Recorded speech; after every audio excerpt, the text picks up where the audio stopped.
What Fox Television told us was that we were just the people to be the investigators. Do any stories you want, ask tough questions, and get answers. So we thought, this is great, this is a dream job, fantastic. The very first thing they had us do was not to research stories, but to shoot this promo, which was The Investigators. Uncovering the truth, getting results, protecting you. And they had a film crew and a smoke machine, and we were silhouetted. Investigative reporter Steve. One of the first stories that Jane came up with was the revelation that most of the milk in the state of Florida and throughout much of the country was adulterated with the effects of bovine growth hormone, the artificial hormone that farmers were injecting into their cows so that they would produce more milk. With Monsanto, I didn't realize how effectively a corporation could work to get something on the marketplace. The levels of coordination they had to have. They had to get university professors into the fold. They had to get experts into the fold. They had to get reporters into the fold. They had to get the public into the fold. And of course the FDA, let's not leave them out. They had to get the federal regulators convinced that this was a fine and safe product to get it onto the marketplace. And they did that. They did that very, very well. It's a great time to be a high-producing cow. Posilac One Step, bovine somatotropin by Monsanto. The federal government basically rubber-stamped it before they put it on the marketplace. The longest test they did for human toxicity was 90 days on 30 rats. Posilac is the single most tested new product in history and is now available to you specifically so you can increase your profit potential. And then either Monsanto misreported the results to the FDA, or the FDA didn't bother to look in depth at Monsanto's own studies. The scientists within Health Canada looked very carefully at bovine growth hormone and came to very different conclusions than the Food and Drug Administration in the U.S. did. Monsanto's engineered growth hormone did not comply with safety requirements. It could be absorbed by the body and therefore did have implications for human health. Mysteriously, that conclusion was deleted from the final published version of their report. They knew there were problems. They saw serious potential human health problems, and they stood up in Canada and said, we're not going to approve this because we don't believe it's safe. We have been pressured and coerced to pass drugs of questionable safety, including the RBST. I personally was very concerned that there's a very serious problem of secrecy, conspiracy, and things of that nature, and something needs to be done. The FDA was then on the hot seat. They had to come up with an answer. They didn't come up with a good one. And they never took the opportunity then. I mean, what would they do? Pull it off the market and say, we need to now do the job that we didn't do the first time? They didn't do that. We wrote the story. We had it ready a week beforehand. They bought ads. Farmers in the milk industry say it's safe, but studies suggest a link to cancer. Don't miss this special report from the investigator. That Friday night before the Monday this series was to begin, the fax machine spit out a letter from this very high-priced lawyer in New York that Monsanto had hired. It contained a lot of things that were just off-the-wall false, just demonstrably false. But if you didn't know the story and you didn't know how he had gone about producing it, would have scared you as a broadcaster, as a manager. And they decided that they would pull the story and they would just check it one more time. But the bottom line was that there was no factual errors in that story. Both sides had been heard from. Both sides had had an opportunity to speak. 1 week later, Monsanto sent the second letter. And this was even more strongly worded. And it said there will be dire consequences for Fox News if the story airs in Florida. And this time they freaked. They were afraid of being sued, and they were also afraid of losing advertising dollars at all of the stations owned by Rupert Murdoch. And he owned more television stations than any other group in America. And that's 22 television stations. That's a lot of advertising dollars for Roundup, aspartame, NutraSweet, and other products. So we got into a battle. And the first deal was the new general manager. And his name's Dave. And Dave is a salesman, and, you know, he'd pump your hand. How you doing? How you doing? Called us upstairs to his office, and he said, what would you say if I killed this piece? What if it never ran?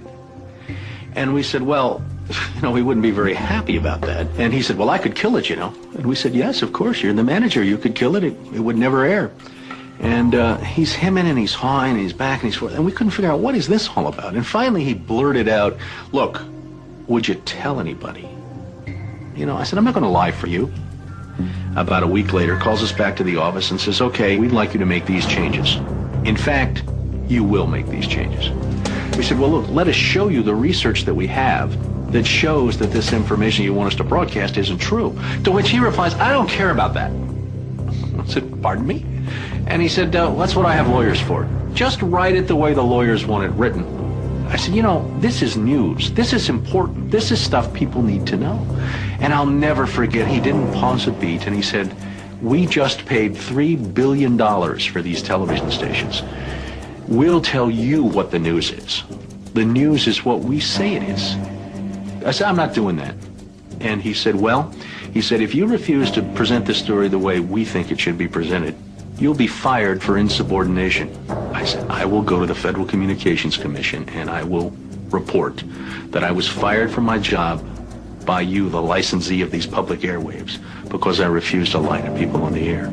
And it's thank you very much. You'll hear from us right away. Well, 24 hours came and went and we didn't hear a thing. And about a week later, he calls us back, and now we've changed strategies. How about if we pay you some money and you just go away?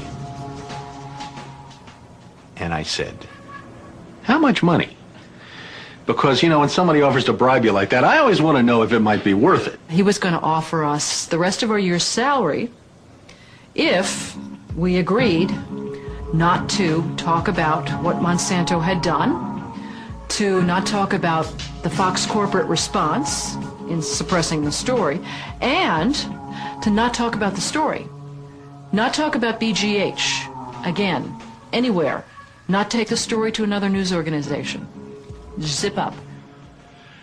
I said, you mean if I want to go to my daughter's PTA meetings and explain what's in the school milk at the school lunch program? I can't. No.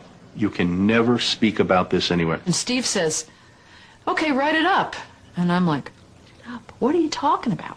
Write it up. And I didn't say anything. And Dave, he wrote it up. And he FedExed it to us a couple days later. And he said, are you going to sign? And we said, nah, Dave, we're not going to sign that. And he said, well, send it back, okay? I said, no, Dave, we're not going to send that back. It was, okay, we can't buy you out. We can't shut you up. Let's get the story on the air in a way that we can all agree it will go on the air. And we started rewriting and editing with their lawyers. Well, during this 8-month re-review process, I say jokingly, they did things like, for example, they wanted to take out the word cancer. You don't have to identify what the potential problem is. Just say human health implications.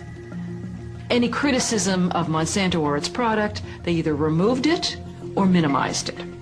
And it was very, very clear, I would say, almost every edit they made to the piece, that was the aim. And we changed this and this and this, and then that wasn't good enough. Okay, now change this and this and this. Now change this and this. Version after version after version, 83 times. 83 times is unheard of. It doesn't happen. You shouldn't have to rewrite something 83 times. Obviously, they didn't want to put the thing on the air, and they were trying to drive us crazy and get us to quit or wait until the first window in our contract so that they could fire us. They, in effect, announced that they were going to fire us for no cause. Well, this was a little much. And Steve wrote a letter to the lawyer in Atlanta, whose name is Carolyn Forrest, the Fox corporate lawyer. And I said, you know, this isn't about being fired for no cause. You're firing us because we refused to put on the air something that we knew and demonstrated to be false and misleading. That's what this is about. And because we put up a fight, because we stood up to this big corporation, and we stood up to your editors, and we stood up to your lawyers, and we said to you, look, there ought to be a principle higher than just making money.